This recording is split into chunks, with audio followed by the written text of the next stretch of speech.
Bismillahirrahmanirrahim. Assalamualaikum warahmatullahi wabarakatuh. Pada kesempatan kali ini, saya Fatur Rahman Sayuridu, Stambuk 150 2019-0245 dari kelas C12 akan menjelaskan sedikit tentang mata kuliah Kimia Organik Sintesis tentang materi identifikasi senyawa hasil sintesis. Adapun materi yang akan kita bahas, yang pertama, uji identifikasi. Uji identifikasi kita lakukan untuk mengetahui sifat fisika kimia dari senyawa hasil sintesis.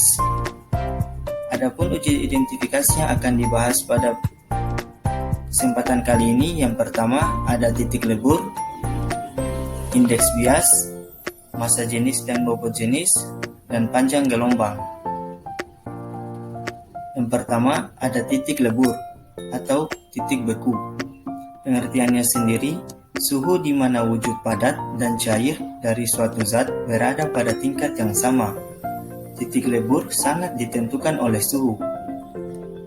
Adapun beberapa faktor yang mempengaruhi titik lebur. 1. Perubahan tekanan, di mana semakin besar tekanan yang diberikan, maka titik leburnya akan semakin turun. 2. Adanya zat terlarut. Dalam hal ini terbagi dua, yaitu kotoran yang larut atau sebagian larut akan menyebabkan turunnya titik lebur. 2. Kotoran yang tidak larut akan menyebabkan peleburan yang tidak nyata.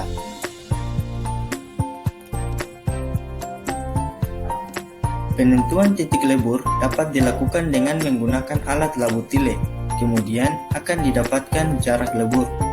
Jarak lebur sendiri memiliki pengertian sebagai jarak suhu di mana molekul zat mulai mencair sampai seluruh zat tersebut mencair. Perbedaan suhu di sekitar molekul zat tersebut antara permukaan dinding pipa kapiler dengan bagian dalamnya. Panas tambahan selama proses peleburan tidak memberikan perubahan suhu, karena panas tersebut digunakan untuk mengubah seluruh padatan menjadi cair, sehingga terjadi pemutusan ikatan antar atom atau antar molekul. Apabila ikatannya makin kuat, maka titik lebur akan semakin tinggi, begitupun sebaliknya. Selanjutnya ada indeks bias. Indeks bias bertujuan untuk menentukan atau mengukur kemurnian suatu zat dalam bentuk cairan. Indeks bias dapat dihitung dengan rumus N sama dengan sin I, atau kecepatan cahaya dalam zat pertama di udara dibagi dengan sin R, atau kecepatan cahaya dalam zat kedua dalam sampel. Adapun alat yang digunakan untuk mengukur indeks bias yaitu refraktometer. Alat ini bergantung dari panjang gelombang dan suhu. Prinsipnya, panjang gelombang berbanding terbalik dengan indeks bias, dan suhu berbanding lurus dengan indeks bias 4-5 satuan. Alat ini menggunakan sinar emisi natrium pada 589 nm dengan suhu 20 derajat Celcius dan dengan tekanan yang tetap. Ketiga, ada massa jenis dan bobot jenis. Pengertiannya sendiri merupakan hasil bagi dari kerapatan suatu cairan dengan kerapatan air pada volume dan suhu yang sama. Alat yang digunakan dalam mengukur massa jenis dan bobot jenis adalah piknometer. Alat piknometer sendiri berfungsi untuk menentukan atau mengukur kemurnian suatu zat cair atau padatan atau identifikasi. Untuk zat cair, kerapatan diukur secara langsung dengan mengukur berat dan volumenya dengan menggunakan piknometer. Sedangkan untuk partikel padatan, hal yang sulit karena partikel padatan mempunyai retakan-retakan, pori-pori dalam, dan ruang-ruang kapiler, sehingga muncullah istilah kerapatan sebenarnya, kerapatan granul, dan kerapatan bulk.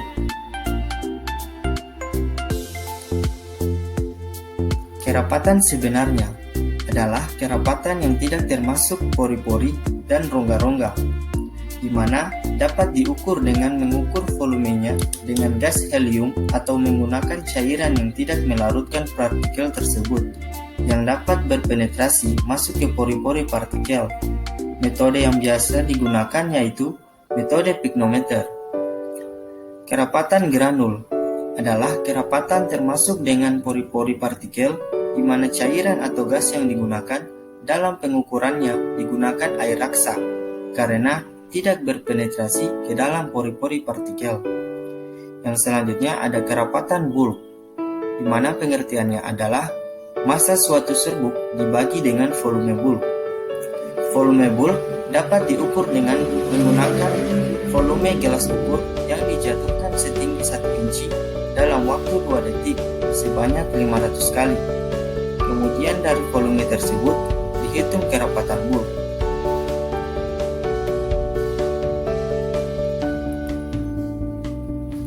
Yang terakhir, ada uji identifikasi dengan menggunakan panjang gelombang maksimum. Dalam pengujian ini menggunakan alat spektrofotometri UV vis.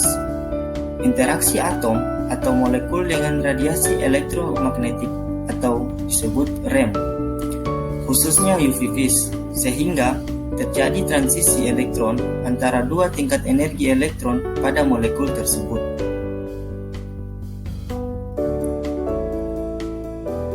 Lingkungan elektron yang berbeda dalam suatu molekul akan mempengaruhi derajat interaksi antara orbital atau sistem kromofornya berbeda, sehingga tingkat energinya pun berbeda.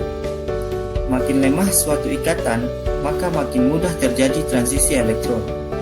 Energi yang dibutuhkan untuk transisi makin kecil, maka absorpsi terjadi pada panjang gelombang yang lebih besar. Panjang gelombang berbanding terbalik dengan energi, sehingga panjang gelombang akan menjadi maksimum. Itulah materi yang dapat saya sampaikan pada kesempatan kali ini. Terima kasih atas perhatiannya. Wabillahi taufiq wal hidayah. Assalamualaikum warahmatullahi wabarakatuh.